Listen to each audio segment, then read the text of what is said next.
This is one of the craziest things I've ever seen in my entire life.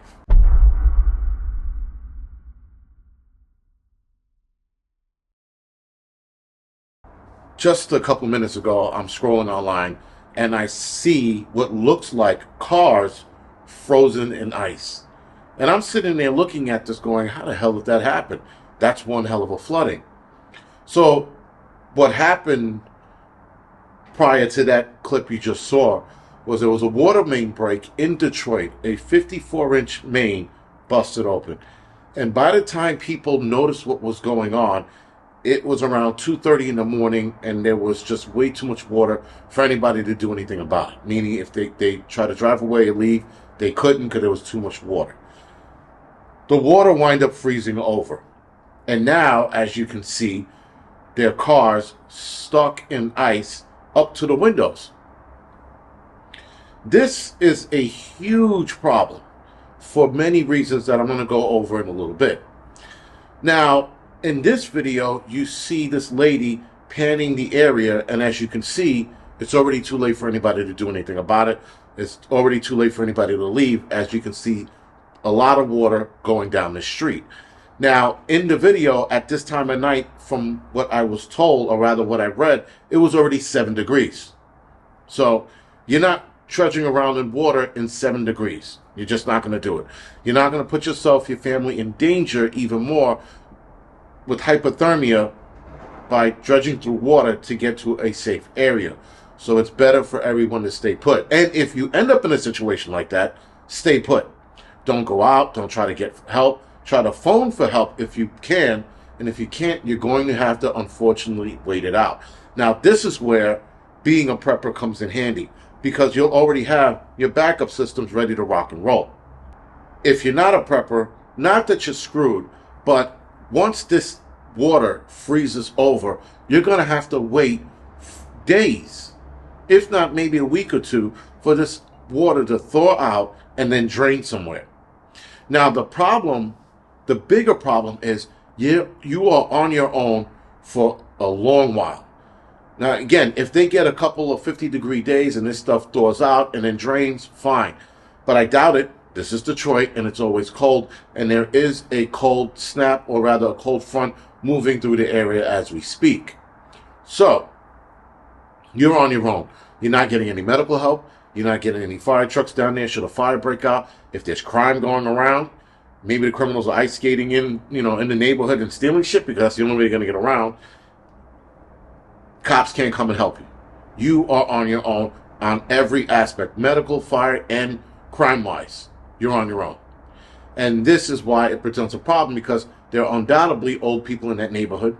There are parents with young kids that might get sick and need help, and they can't do anything about it.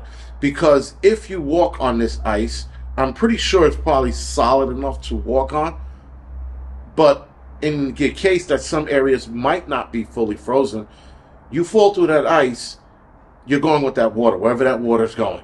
And now you're stuck under this ice. So now you're in bigger danger, and there's no one's going to be able to help you because they can't get any of the fire apparatuses out to people.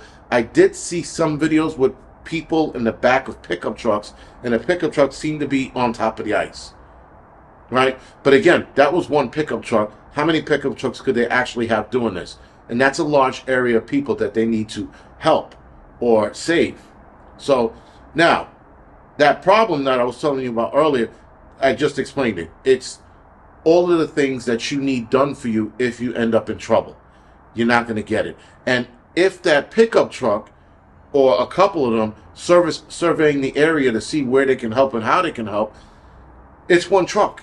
How many people can they get into it, right? I mean, how many people can they get in the back of the pickup truck? Now, in this video here, you see a bunch of people in the back, but if somebody needs help, and you already got people in the back, are those people going to get out and let the injured in or the sick in? Maybe.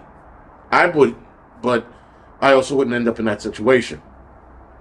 Now, again, there's nothing anybody could have done about this. Water main breaks, guys, in cities happen suddenly all the time. It's not one of those things you can ever see coming.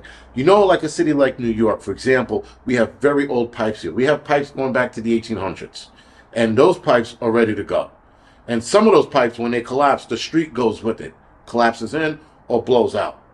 The same thing is happening in Detroit. They have old pipes that are going to start giving way, especially with the range in temperature from cold to warm, cold, and the pipes expand, contract, expand, and then they finally give up. And then you have that. 54-inch pipe is huge. That's a lot of water. And there's nowhere for that water to go but back into the source. So now the source systems are probably clogged up with gunk as it is, and then you have ice on top of that. It's going to take a while for this to solve itself. So hopefully these people will be evacuated. It'll be a slow evacuation. It'll be one of the slowest evacuations you've ever seen, but it'll be a slow evacuation. Nonetheless, these people are on their own, and this is why we prepare. So if we end up in a situation like this, we can handle it on our own for a duration. In a situation like that, I myself could probably last about 3 weeks or so, just what I have in the apartment and the food that I have saved. A lot of those people were not ready for that. But this is why every American should be prepared for the wildest stories like this, or something like a weather anomaly, tornadoes, hurricane, earthquakes, fires. You need to be ready. Anyway, guys, this is the Angry Prepper. Thank you for watching.